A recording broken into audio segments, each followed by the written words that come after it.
ఆత్మీయ బిడ్డలారా, మీకందరికీ మరొకసారి ప్రభు పేరిట వందనములు.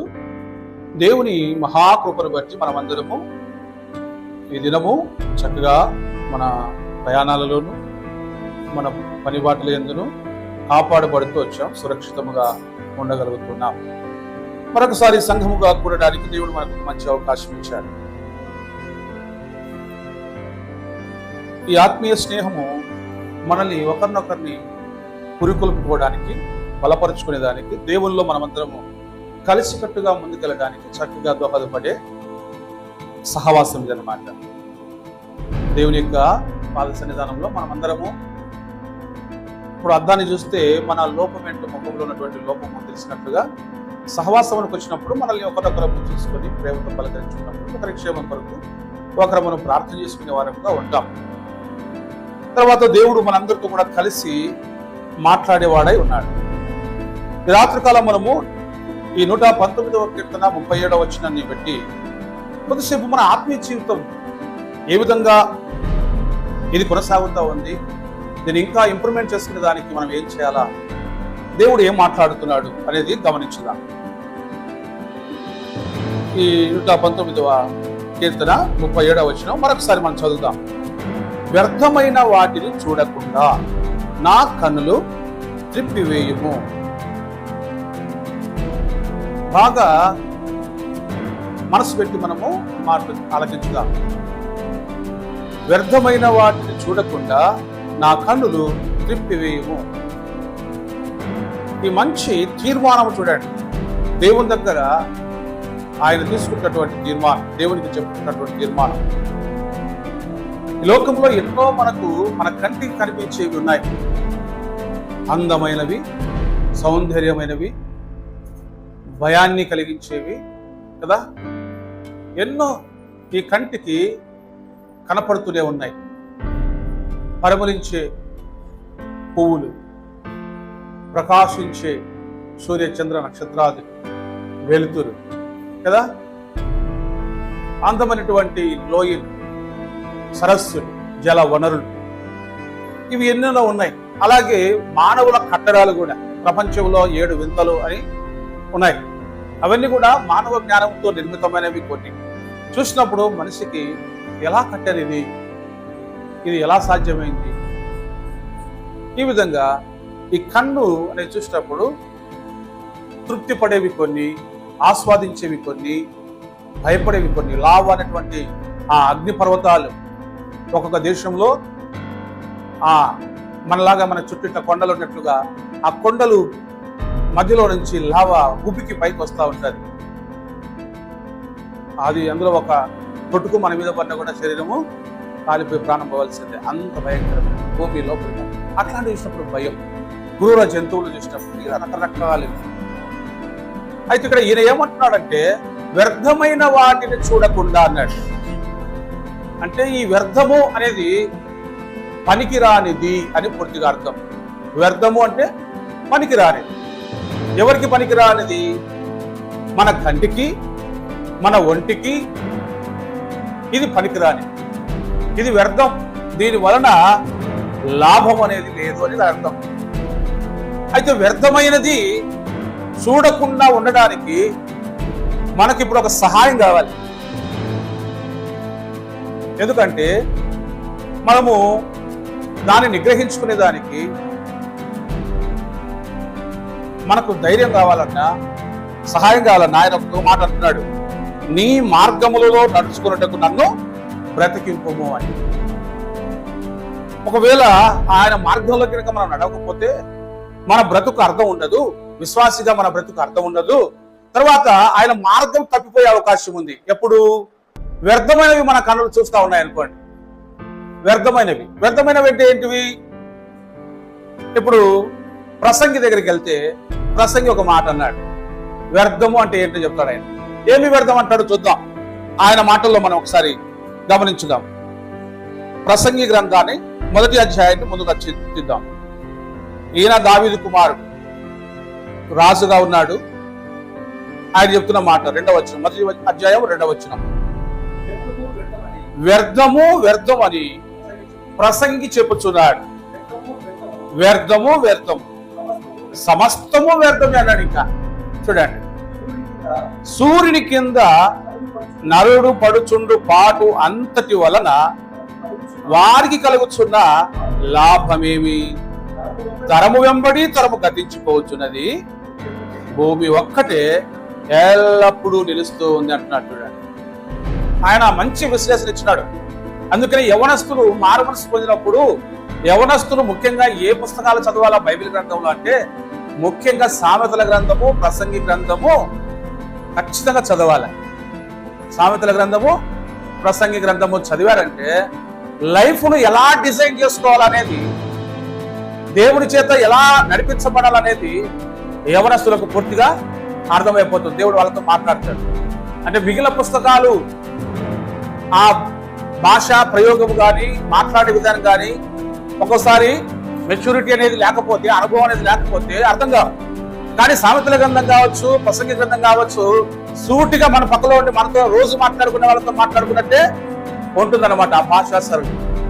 అందుకు ఇవి చదవాలని పెద్దలు యవనస్తులకు బాప్తిసం పొందినప్పుడు చెప్తా ఉంటారు. నిజమే ఆయన మాటలు. ఈ మాట చదివినప్పుడు ఏమనిపిస్తుంది? వ్యర్థము వ్యర్థము వ్యర్థం, సమస్తము వ్యర్థము, లైఫే వ్యర్థం అంటగా చెప్తాడు. కానీ ఆయన చదువుతూ వెళ్తే ఏది అవసరమో, ఏది అనవసరమో, ఏది లాభమో, ఏది లాభం కానిదో, ఏది క్షేమమో, ఏది క్షేమం కానిదో వాటి గురించి విశ్లేషణ చేస్తాడు ఆయన. ఎందుకంటే ఈ ప్రపంచంలో ప్రయోజనకరమైనది ఒకటి ఉంది, వ్యర్థమైనది ఒకటి ఉంది. అయితే మనకు అలవాటు ఏంటంటే వ్యర్థమైన వాటి వైపే మనం ఎక్కువ చూసాం. మనము ఇప్పుడు ఆయన వ్యర్థమైన వాటిని చూడకుండా నా కన్నులు తిప్పివేయమంటున్నాడంటే అర్థం ఏమని? ఈయన కన్నులు మాటి మాటికి ఆ వ్యర్థమైన వాటి వైపే వెళుతున్నాయి. అంటే ఉదాహరణకి ఇప్పుడు మనకు దేని పోల్చుకొని చెప్పొచ్చు?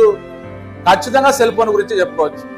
ఇంకా ఏం మాట్లాడే అవసరమే లే కదా, ఇది అందరికీ అర్థమవుతాయి. ఇప్పుడు వ్యర్థమైనవన్నీ ఎక్కడున్నాయి? గుప్త నిధుల్లాగా. ఎట్లా? గుప్త నిధుల్లాగా. ఆ గుప్త నిధులో తీసుకుంటే వస్తుంటాయంట, తీసుకుంటే వస్తుంటాయంట, తీసుకుంటే వస్తుంటాయంట. ఇది కూడా దుబ్బుతంటే పోతుంటది, దుబ్బుతంటే పోతుంటాయి. రైల్వే ట్రాక్ అయినా ఒకసారికి అయినా అడ్డు ఉంటుందేమో. భారతదేశం అంతా చుట్టేదానికి రైల్వే ట్రాక్ ఒకసారి అడిగోసారి పోయి పోయి పోయి ఆగిపోతుందేమో. కానీ దీనికి అంతము లేదు, దీనికి అంతము లేదు. మీకు ఇంకా తెలుసా? ఇప్పుడు ఐఫోన్లో ఏం టెక్నాలజీ చెప్పమంటారా? ఇట్లా చేయబెట్టి దొబ్బి దొబ్బి దొబ్బి ఇబ్బంది పడుకోకుండా దాంట్లో సిరి ఉంటుంది. ఆ సిరి లేకపోతే దాంట్లో ఒక సెట్టింగ్ ఉంది. ఏంటంటే ఆ సెట్టింగ్ ఏంటంటే అప్ అంటే పైకి పోతుంది అంతే, డౌన్ అంటే కిందకి వస్తుంది. ఒకవేళ ఇది చెప్పడానికి కూడా నీకు ఇబ్బంది అయితే నువ్వు కన్సిడర్ చేస్తే పోతాయి. అంత టెక్నాలజీ ఇచ్చినాడు ఐఫోన్లో. అంటే మాటి మాటికి ఎక్కడ దొబ్బి దొబ్బి పెట్టేది చూస్తారా? అంటే ఏంటి? నువ్వు ఇలా తలకాల పైకన్నావంటే కన్నా పైకన్నావంటే పైకి పోతా ఉంటాయి, నెక్స్ట్ అంటే వెళ్ళిపోతా ఉంటాయి. అంత టెక్నాలజీ వచ్చేసి. ఎందుకంటే నా కాలం అంతటి కూడా వ్యర్థమైనదే అపహరిస్తా ఉంది. ఈరోజు ఎవరమైనా కావచ్చు, దేవుని నమ్మినటువంటి బిడ్డలం మనము దేవుని యొక్క వాక్యం చేత మన జీవితాన్ని మనం కట్టుకోకపోతే నెక్స్ట్ జనరేషన్ చాలా ఇబ్బంది పడుతుంది. ఎందుకంటే మనం బాగుంటే మన 10 మందికి మాదిరిగా ఉంటాం. మనం బలహీనపడితే వచ్చే వాళ్ళకి మన నుంచి ఏమి పాఠాలు నేర్పించే అవకాశం లేదు. ఉందంటారా? లేదు. మీరే లేరు, మేమే ఉంటాం అంటారు వాళ్ళు కదా. కాబట్టి ఇప్పుడు మనకు ఇది చాలా ఇంపార్టెంట్. దేవుడు చూడండి, ఆయన భూత వర్తమాన భవిష్యత్ కాలాలను ఎరిగినవాడు, అన్ని కాలాలలో ఉన్నవాడు. అందుకు ఆయన చెప్తున్నాడు ఈ కాలంలో ఏం జరుగుతుందో. ప్రసంగి కూడా చెప్తాడు, ఇంతకు ముందు జరిగింది ఇప్పుడు జరుగుతుంది అని చెప్పినట్లుగా రేపు ఏం జరుగుతుందో కూడా దేవుడు తెలుసు. కాబట్టి మన మేలు కోసము ఇక్కడ చెప్తున్నాడు. ఆయన ఏమంటున్నాడంటే వ్యర్థమైన వాటిని చూడకుండా. అంటే మొబైల్లో మరి అన్ని వ్యర్థమైన అంటే లేదు, ఎన్నో ప్రయోజనకరమైనవి. ఒక పాప మొన్న ఒక ఎగ్జామ్ ఏదో నేను సరిగ్గా విన్నాను కానీ ఆ పాప అంతా మొబైల్లో ఎక్కువగా చదివి తెలుసుకొని అంటే ఇన్ఫర్మేషన్ అంతా కూడా తీసుకుందట.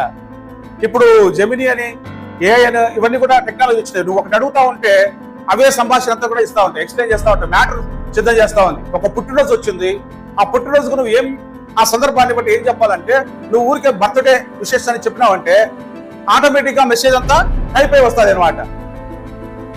ఆ విధంగా ఒక అమ్మాయి ఆ సెల్ ఫోన్ ను చక్కగా ఉపయోగించుకుందని పేపర్కి వేసినారు. ఇంకొక అమ్మాయి గురించి అయితే కనుక నాకు నా దగ్గర మొబైల్ లేదు, నేను మొబైల్ వాడలేదు ఇంతవరకు అంటారు. ఆ పాప మామూలు తెలివితేటలతో జ్ఞానంతో బాగా పుస్తకాన్ని చదివి సక్సెస్ అయినట్టుగా చెప్పుకొచ్చింది. చూడండి, అయితే వ్యర్థమైన వాటి వల్ల ఏం జరుగుతుంది? వ్యర్థమైన వాటి వల్ల ఏం జరుగుతుంది? వ్యర్థమైనవి మన బుర్రలోకి వచ్చాయి అనుకోండి, అవసరమైనవన్నీ పని చేయకుండా పోతాయి. అవసరం లేనివన్నీ మీద పడితే అవసరం వచ్చినవి పని చేయకుండా పోతాయి. మన మోకాళ్ళు దేవుని దగ్గర ఉండడానికి లేకుండా, మన చేతులు దేవుని దగ్గర ఎత్తడానికి లేకుండా, మన హృదయం దేవుని తట్టు తిప్పకోకుండా, మన నోరు దేవుని స్తుతించకుండా ఈ వ్యర్థమైన వాటితో కాలమంతా పోతూనే ఉంటుంది. ఇది చాలా ప్రమాదం. అందుకు ఇప్పుడు ఇది మనకు అవసరమా అని అంటే మనకే కాదు, మన పిల్లలకు కావచ్చు, మన తోటి వారికి కావచ్చు, ఇది తప్పకుండా ఈ వ్యర్థమైన వాటిని చూడకుండా నివారణ అనేది జరిగితేనే మానవుడిగా ఉండగలుగుతాడు, విశ్వాసిగా ఉండగలుగుతాడు. అవసరమైన వాటిని తీసుకోవాలి, మనం అనవసరమైన వాటిని వదిలిపెట్టాలి. ఎందుకంటే ఇందులో మంచికి ఉపయోగపడే దానికంటే మనిషి చెడిపోయేదానికి ఎక్కువగా అలవాటు పడిపోతా ఉన్నాడు. అందుకు చాలా జాగ్రత్తగా బైబిల్ గ్రంథం మనకు ఈ ప్రసంగి గ్రంథంలోనే కొన్ని మాటలు అందరికి గుర్తు చేస్తాను. ఈ మొదటి అధ్యాయం చదువుతున్నాం కదా, అందులో ఏమిటో వచ్చిన చూడండి. ఎడతెరిపి లేకుండా సమస్తము జరుగుతుంది.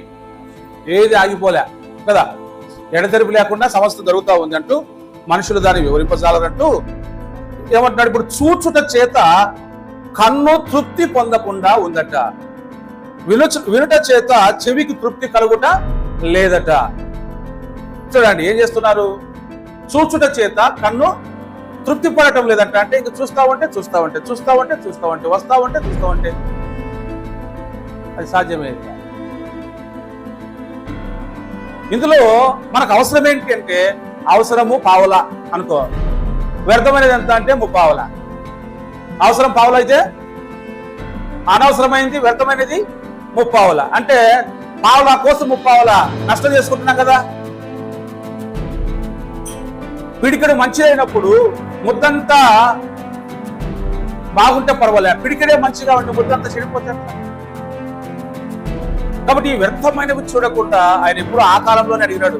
వ్యర్థమైన ఆ కాలంలో మరి అంత వ్యర్థమైనవి ఆయనకు ఏం కనిపించాయో అవన్నీ చూడకుండా నా కళ్ళు తిప్పేనైనా నాకు ఆ శక్తి దయచి ఆ మెలకు నాకు ఇవ్వని అడుగుతా ఉన్నాడు.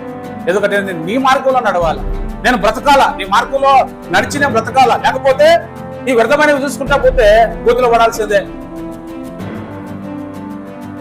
బండితోలే వాడు ఇట్లా ముందు చూసుకుంటా పోతే బండి చక్కగా తోలుతాడు, వెనకాల చూసుకుంటా తోలితే ఏమవుతాడు? అంతే, కింద పడిపోతాడు, అంతే దాని అర్థం. కాబట్టి దేవుని మార్గంలో నడిచేది మనం బ్రతుకు కోసం. ఈ బ్రతుకును అపహరించేది ఏంటంటే వ్యర్థమైనవి. నువ్వు ఎక్కడ చూడాలా?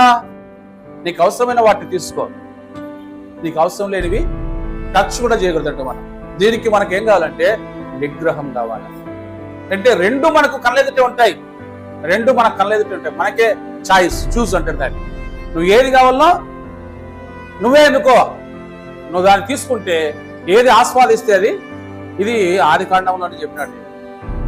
ఆదికాండం కయ్యంతో చెప్తాడు ఆయన. నువ్వు సత్క్రియ చేస్తే తల ఎత్తుకోవా, సత్క్రియ చేయకపోతే పాపము నీ వాకిటనే పొంచి ఉంటది, దానికి నీ మీద వాంచగలుగుతుందట.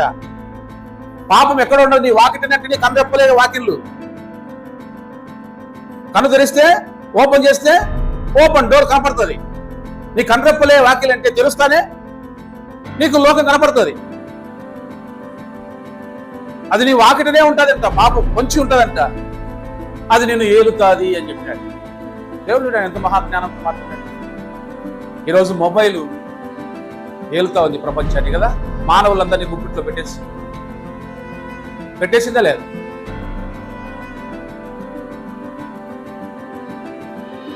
దీనికి ఈరోజు యవనస్తులకు ఒక ఛాలెంజ్ ఇస్తే 100% ఓడిపోతాడు.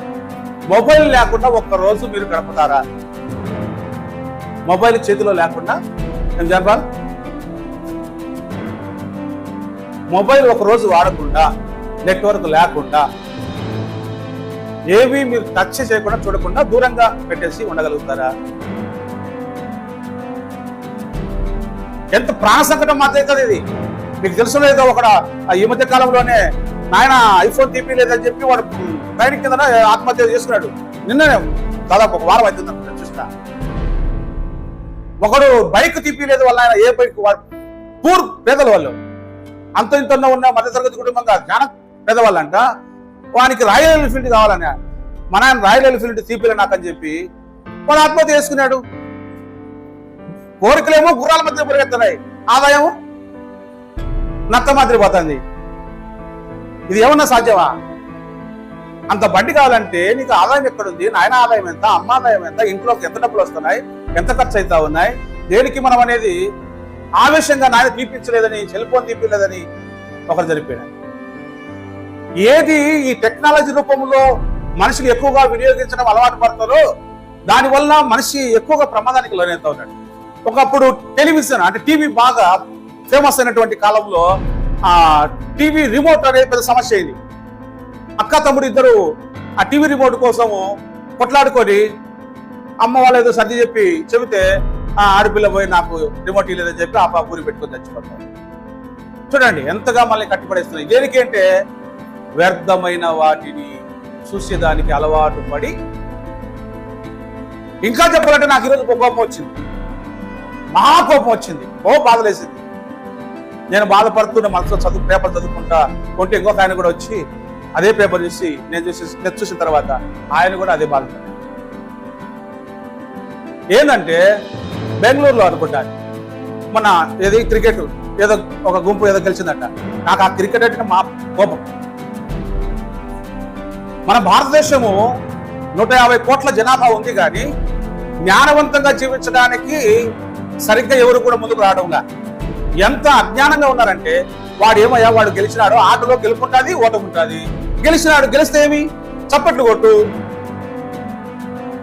సంతోషాన్ని వ్యక్తం చేయి, అంతేగాని ఎగబడిపోయి వేల మంది పోయి తరలిపోయి లక్షల మంది పోయి ఆ స్టేడియం నిండా కొండి ఆ తొక్కిసలాట్లో 16 మంది ఎంతమంది 11 మంది చచ్చిపోతారు. అందులో ఒక యవనస్తుడు, వాడికి ఖచ్చితంగా 16 ఏళ్ళు కూడా లేవు. ఇప్పుడు మన కన్న తల్లిదండ్రులు ఏం కావాలా? వారి మీద పెట్టుకున్న ఆశలు ఏం కావాలా? వారి భవిష్యత్తు ఏం కావాలి? అందరూ ఆ వయసు పిల్లలేనట ఎక్కువ మంది చనిపోయింది. వారికి ఎంత భవిష్యత్తు ఉంది? 80 ఏళ్ళ జీవితం ఉంటే 11 ఏళ్ళు 12 ఏళ్ళ పడి చచ్చిపోతే మిగిలిన జీవితం అంతా ఎవరు తీసుకొచ్చిస్తారు? ఆ కుటుంబాలకు ఎవరు న్యాయం చేస్తారు? ప్రభుత్వం ఏమో ఊరికి ఏమనుకోకుండా 10 లక్షలు ఏమంటారు దాన్ని నష్టపరిహారమా 10 లక్షలు ఇస్తే సరిపోయా అంటే వాళ్ళు ఏం చేయాలి? వాళ్ళే బాణం తీసుకొచ్చిస్తారా? కాదు. కాబట్టి ఏదో డబ్బులు ఇస్తే ఊరుకుంటారు అని చెప్పి సమస్య లేకుండా. అసలు ఇది కంట్రోల్ చేయాల్సిన అవసరం లేదా తల్లిదండ్రులు? మీరు బాగా గమనించండి, టెన్నిస్ ఆడతారు, టెన్నిస్ ఆట చూసినారా? ఇంకా మిగిలిన టేబుల్ టెన్నిస్ ఆడతారు, ఇంకా కొన్ని ఫుట్బాల్ ఆడతారు. ఇవన్నీ పాశ్చాత్య దేశాలు, ఇతర దేశాలు ఉన్నాయి కదా. ఆ దేశాల్లో ఎవరైనా ఇట్లాంటి వ్యవహారం ఉందా? ఒక టీం గెలిచినప్పుడు పోయి వాళ్ళ మీద పడేది, వాళ్ళతో సేకాన్ని తీసుకునేది, వాళ్ళ కోసం ఎగబడేది ఉందా? ఏ దేశంలో ఉండదు, భారతదేశం తప్ప. ఉంటుందా? ఎందుకు? అక్కడున్న కల్చర్ ఇక్కడ లేదు. ఏమి ఏం మునిగిపోయిందంట, వాడు గెలిచినంత మాత్రం ఏమి ఇంకోసారి ఓడిపోతాడు. అయితే ఏమి? వాడు గెలిస్తే నీకేమొచ్చింది? నీకు సంతోషం వచ్చిందా? చప్పట్లు కొట్టు, ఎంకరేజ్ చేయి. ఎందుకు? ఆట విడుపులో ఒకడు ఏదైనా గెలిచినాడంటే వాడిని ఇంకా ఎంకరేజ్ చేస్తే మేము సపోర్ట్ గా మేము చూస్తున్నాం, వీక్షిస్తున్నాం, మా సపోర్ట్ కూడా నీకు అని చెప్పేదానికి చప్పట్లు కొట్టాలి అంతే. వాని కోసం నీ పానాలు తీసుకోవడం ఏంది? తల్లిదండ్రులకు చెప్పాల్సిన అవసరం లేదా? ప్రభుత్వాలు చెప్పాల్సిన అవసరం లేదా? ఎవరైనా చూడండి నాయన, స్టేడియానికి పోండి, డబ్బులు పెట్టి పోయి కూర్చోండి, చూడండి, వీక్షించండి అంతే. మనది ఎట్లాంటి మెంటాలిటీ అంటే టీవీలో ఒకటి ఏదైనా జరుగుతామంటే ఇక్కడ చెప్తారు మన వాళ్ళు. అంటే ఇంకా కాలేదన్నమాట. ఇది ఏంది పరిస్థితి? ఇది పరిస్థితి ఆ టీవీ సీరియల్ కోసం ఇంటికి కష్టపడి బయటికి వెళ్ళి పనిచేసుకుని వచ్చినటువంటి భర్తకు రెస్పెక్ట్ ఇయ్యరు, వాళ్ళకు భోజనం చూసుకోరు. దానికి తగినట్టుగా ఇప్పుడు ఈ భయంకరంగా ఈ సెల్ ఫోన్ల రీల్స్ అన్ని కూడా ఎంత ప్రమాదకరంగా మారిపోతుంది దేశం.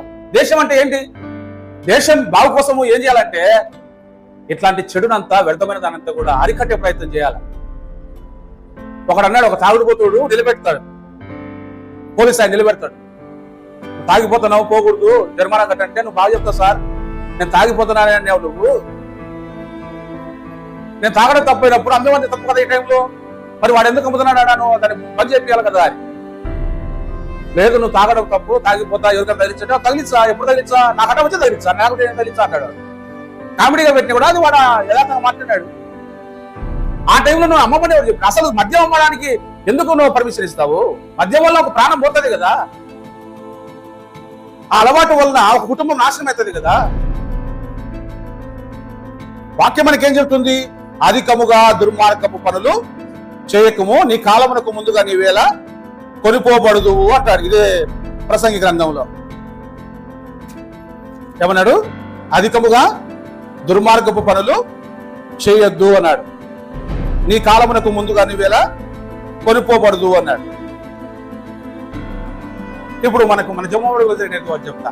అధికంగా దుర్మార్గ పనులు చేయడం అంటే, కాలానికి ముందుగానే కొనిపోవడం అంటే ఏంది? ఇప్పుడు అది కొట్టాలపల్లె ఏమంటారు, ఒక చిన్న పాపను అమ్మోరి కమ్మాలు తిన్నా.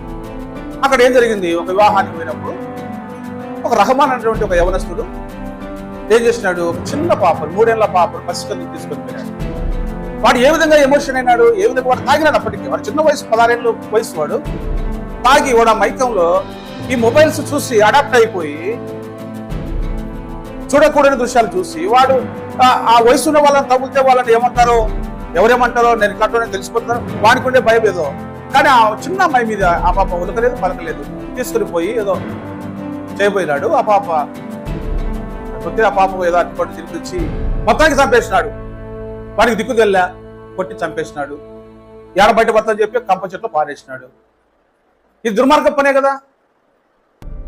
వాడు ఆ వయసులోనే తాగినాడంటే ఇంకా వాడి జీవితం ఏంటి? 16 ఏళ్ల వయసులో వాడు తాగినాడంటే వాడి ఇంత వాళ్ళ పరిస్థితి ఏంటి? వాళ్ళ తల్లిదండ్రులు ఏం చేస్తున్నారు?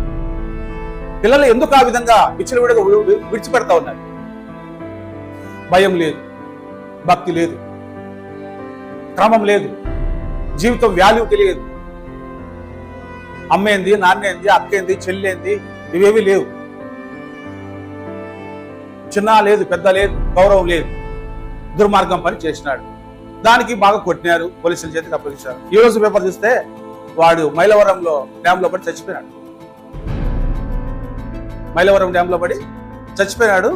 వాడి బట్టలు బట్టి వాడే అని చూసి ఇంకా కన్ఫర్మ్ చేసుకునే దానికి పోస్ట్ మార్టం చేసినాక వాడే అని చెప్పి పోలీసులకు దొరికినాడు, పట్టుకున్నారు. కానీ పోలీసులు ఏం రిపోర్ట్ ఇచ్చారంటే వాడు మేము పట్టుకునే కూడా మా చేతులకి తప్పించుకున్నాడు అని. అదేం నమ్మర్లు ఎవరు. కానీ వాడిని ఏమని కోరుకుంటారంటే అందరూ చంపాలా. చచ్చిన బాడీని తీసుకుని పోతే అమ్మ నాయన వద్దన్నారంటే, ఇప్పుడు మీ వాడు తీసుకున్నారంటే వద్దనంటే మున్సిపాలిటీ వాళ్ళు భూస్థాపన చేసినారు. వాడిని ఎంత భయంకరమైనటువంటి పరిస్థితి అది. ఆ దుర్మార్గం పని, ఒక్క చిన్న పని చేసినందుకు వాడి లైఫ్ అంతా పోతుంది. ఎందుకు? ఒక బిడ్డను ప్రాణం తీసినాడు కాబట్టి. ఇది ప్రపంచం ఏం తెలుసుకుంటా ఉంది మరి? దీనికి మూలం ఏంటంటే, చరిత్రలో ఎప్పుడు కూడా ఇంత భయంకరమైనటువంటి జరగలేదు. చిన్న బిడ్డల మీద అమానుష్యంగా ఒక స్త్రీ ఆడపిల్ల కనపడుతుంది, అలాంటి వ్యామోహం చూపు వాడు చూడగలిగినాడు, ఫలించగలిగినాడు అని అంటే దాని అర్థం ఏంటంటే వాడు వ్యర్థమైనవి ఎక్కువ చూసి వాడి కన్నులు వ్యామోహంతోనే నిండుకున్నాయి. అదే అర్థం. దానికి చట్టం ఏం చేయాలా? వీడు దేనికి అడాప్ట్ అయినాడో దాని వల్లే కదా ఇంత హింస జరుగుతా ఉంది, ఇంత ప్రాణ సంకటం వచ్చింది, ఒక కుటుంబం అన్యాయం అయిపోయింది, ఒక తల్లిదండ్రులకి బిడ్డ కోల్పోయినారు. దీన్ని ఏ విధంగా అరికట్టాలనేటువంటి ప్లాన్ చేయాలి. కానీ నెట్వర్క్ జియో వానికైనా, ఎయిర్టెల్ వానికైనా, ఇంకోటికైనా లెక్క రావాలా. వాని వ్యాపారం వాంది, టీవీ ఉంది, టీవీ వాడు వాని వ్యాపారం వాంది. వాడు చేస్తుంటాడు, ఈడు చేస్తుంటాడు. ప్రభుత్వానికి ఇల్లు డబ్బులు మామూలు కట్టే సుంకం కాకుండా అధికంగా సుంకం కట్టి మేము ఈ విధంగా చేసుకుంటామని చెప్తారు. నేను ఫస్ట్ ఎయిర్టెల్ నెంబర్ తీసుకునేటప్పుడు, మొబైల్ వచ్చినప్పుడు ఎయిర్టెల్ సిమ్ తీసుకుంటే అది నాకు 2037 వరకు వ్యాలిడిటీ. సిమ్ వ్యాలిడిటీ ఎంతవరకు? 2037 వరకు నేను చూసుకునే. అది అప్పుడు కొడితే *1 2 3 కొడితే ఎంత చెప్తాయి కదా వ్యాలిడిటీ ఎంత అని. 2037 వరకు నాకు అది బాగా గుర్తుంది. కానీ ఏమైంది? ఒక రెండేళ్ల కింద నుంచి కూడా, 2 సంవత్సరం కింద నుంచి కూడా ఆ స్కీమ్ లేదు. ఇప్పుడు ఏం చేసినారు? నెలకు పరిమితం చేసినారయ్యా. నువ్వు ఒక నెల రీఛార్జ్ చేసుకోకపోతే ఈ జియో వాడు నేను ఫోన్ చేసింది ఒక పాప, నేను ఇప్పుడు ఎయిర్టెల్ వాడుతున్నా, జియో ఇంట్లో పెట్టా. నా ఎయిర్టెల్ నెంబర్కి ఫోన్ చేసింది. ఎవరమ్మా అంటే, సార్ మీకు జియో నెంబర్ ఉంది కదా, ఈ నెంబర్ కాకండి. అవునమ్మా ఉంది, అది వ్యాలిడిటీ అయిపోయింది సార్, వ్యాలిడిటీ అయిపోయింది సార్, మీరు వెంటనే రీఛార్జ్ చేసుకోవాలా, లేకపోతే ఇన్కమింగ్ కూడా అయిపోతుంది, మాకు తెలుదా వాడేటోళ్ళు అంటే. వాళ్ళు ఆ రిలయన్స్ ఏం చేసినట్టే అదే పనికి కూలీలో పెట్టాడు. ఆఫీసులో కూర్చొని నెమ్మది ఏవి పని చేయలే, ఏవి నెట్వర్క్ అందడంలే, ఏవి ట్రాన్సాక్షన్ జరగడంలే, కాల్స్ వెళ్ళడంలే అని చెప్పి ఆ వ్యాలిటీ అయిపోయిన వాళ్ళందరికీ ఫోన్ చేయడం మొదలు పెడుతున్నారు. విసిగించి విసిగించి విసిగించి మనుషుని బానిసలుగా చేస్తారు. ఎవరి వ్యాపారం అంది, ఎవరి ఆదాయం వాళ్ళు చూసుకుంటా ఉన్నారు, కానీ బ్రతుకులు ఎవరు చూడడంలే. అందుకే కీర్తనకారుడు అంటున్నాడు, నీ మార్గంలో నడుచున్నట్టుగా నాకు ఒక బ్రతుకు కావాలి నాయనా, నీ మార్గంలో నాకు ఒక బ్రతుకు కావాలని కోరుకుంటా ఉన్నా. ఈ బ్రతుకు సజావుగా సాగాలంటే నేను వ్యర్థమైన వాటిని చూడకుండా నా కన్నులు తృప్తి వేయంటున్నాడు. ఇదే మనం కూడా చెప్పుకోవాలి మన మనసుతో. దేవుడికి మనం ప్రార్థన చేయాలి. వ్యర్థమైనది మనం ఎంత ఆస్వాదిస్తే అంత డ్యామేజ్ మన దేహానికి జరుగుతుంది, మన జీవితానికి జరుగుతుంది. వాక్యాలు చెప్పబడుతుంది కదా. చూడండి అమ్మ చదువుదా, ప్రసంగి గ్రంథం 7:17 వచ్చిన చూడండి ఏం రాయబడదు అక్కడ. అధికముగా దుర్మార్గపు పనులు చేయకము, బుద్ధిహీనముగా తిరగవద్దు, నీ కాలమునకు ముందుగా నీవేలా చనిపోదు అన్నట్టు చూడండి. అంటే దేవుడు ఎంత ముందుగా చెప్పినట్టు చూడండి, ఎంత అడ్వాన్స్ టెక్నాలజీ ఆయన దగ్గర చూడండి. భవిష్యత్తులో ఏం జరగబోతుందని ఎందుకు చెప్పినాడు? దుర్మార్గం అనేది ఎప్పుడో సందర్భాన్ని బట్టి ఏదో చేయలేక ఇంకొకటో దుర్మార్గం పనిచేస్తాడంటే 1-2 అంటే ఏదో ఉపేక్షించడానికి ఉంటుంది. ఇది మరీ అధికముగా దుర్మార్గ పనులు అంటే లేచినాల నుంచి ఇదే, లేచిన దగ్గర నుంచి ఇదే అధికముగా దుర్మార్గ పనులు. దానికి ప్రతిఫలం ఏమనుకుంటున్నాడు? అధికముగా దుర్మార్గపు పనులు చేయొద్దయ్యా, బుద్ధిహీనంగా తిరగాకు, బుద్ధి లేకుండా తిరగద్దు, కొంచెం బుద్ధి తెచ్చుకొని తిరుగు. ఎట్లా తిరుగుతున్నావు, ఏం చేస్తున్నావు, ఏం కోరుతున్నావు, ఏది ఆస్వాదిస్తున్నావు, నీ కాలానికి ముందు నువ్వు ఎందుకు కొనుక్కోబడతావు? నీకు నేను ఆయుష్కాలం ఇచ్చిన, ఇప్పుడు ఆడు 16 ఏళ్ళు 17 ఏళ్ళ పిల్లలు చచ్చిపా, 3 ఏళ్ల పిల్లలు చంపా, నీ బుద్ధిహీనతే కదా. ఇవి ఎక్కడో జరుగుతా ఉంటే మారికి మన జమ్మవుడు ప్రపంచంలో ఏడైనా జరుగుతానే. ఇదే కాదు, భయంకరమైన జరిగిపోతా ఉన్నాయి. ఇన్ఫర్మేషన్ మనకు వస్తూ ఉందని చెప్పి చూస్తాం మనం అంతే. దాని అర్థం ఏంటంటే దాని వలన ఎంత నష్టం ఉందో మనం ఒకసారి గుర్తుకు తెచ్చుకొని దాని దారిన పడినటువంటి వాళ్ళని కాపాడే ప్రయత్నం చేయాలా. సాతానుడు చాలా తెలివిగా మనుషులు తన వశం చేసుకొని, వాక్యం ఏమిటో తెలుసు, తంత్రము అంటాడు. అపవాది యొక్క తంత్రములను మీరు ఎదిరించేదానికి శక్తివంతులు కాండి అంటది. మనం బలహీనంగా ఉంటే అపవాది తంత్రం మన మీదే పనిచేస్తుంది. మనం శక్తివంతులమైతే అపవాది తంత్రాన్ని జయించగలుగుతాం. ఒక అన్యుడు వచ్చి నేను ఇది చేయలేకపోతున్నాను నా కోసం అంటే బాగుంటుంది. ఒక విశ్వాసం కూడా అది చెప్పబడతాయి. ఎట్లా నువ్వేం బలం ఉంది యేసు ప్రభులో, నీ ప్రాంతంలో బలం ఎంత, నీ వాక్య ధ్యానంలో బలం ఎంత, నీ ఆత్మీయ జీవితంలో బలం ఎంత, అందుకు మనం బలం ధరించుకోవాలని వాక్యం చెప్తా ఉంది. ఇవన్నీ చదువుతున్నప్పుడు మనకు దేవుడి యొక్క లేఖనాలు మనం చదువుతున్నప్పుడు దేవుడు మనతో మాట్లాడుతున్నాడని అర్థం. కాబట్టి వ్యర్థమైన వాటిని, వ్యర్థము వ్యర్థము వ్యర్థం, ఇదే ఒక మాట ఆయన అంటాడు. ఈ వ్యర్థమైన దాంట్లో నుంచి ఎక్కువగా వశపరుచుకునే దాన్ని సాతానుడు ఒక్కొక్క పని చెప్తారు చూడండి. 7వ అధ్యాయంలోనే 26 ముగించుకుందాం. మరణము కంటే ఎక్కువ దుఃఖము కలిగించున్నది ఒకటి నాకు కనబడింది. ఈ అంతా ఆయన పర్యవేక్షణ చేస్తా ఉంటే మరణం కంటే ఎక్కువ దుఃఖం అంట. మరణమే దుఃఖం అనుకుంటే దానికంటే ఎక్కువ దుఃఖం కలిగించేది ఒకటి కనపడింది అంటే ఏంటంటే అది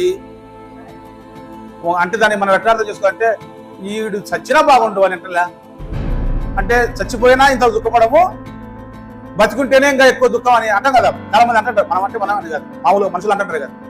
చచ్చినా బాగుండేది అంటే అర్థం ఏమని? చచ్చినా ఇంత ఏడ్చేటోళ్ళం కాదు, ఇంత బాధపడేటోళ్ళం కాదు. అంటే చావు కంటే ఎక్కువ బాధ బతికే చేస్తున్నాడని కదా అర్థం. ఎవరైనా కావచ్చు, బతికున్నాకనే ఇంత బాధపడుతున్నాడని అంటారు కదా.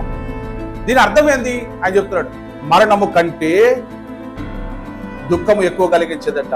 ఎక్కువ దుఃఖం కలిగించినది ఒకటి నాకు కనబడింది.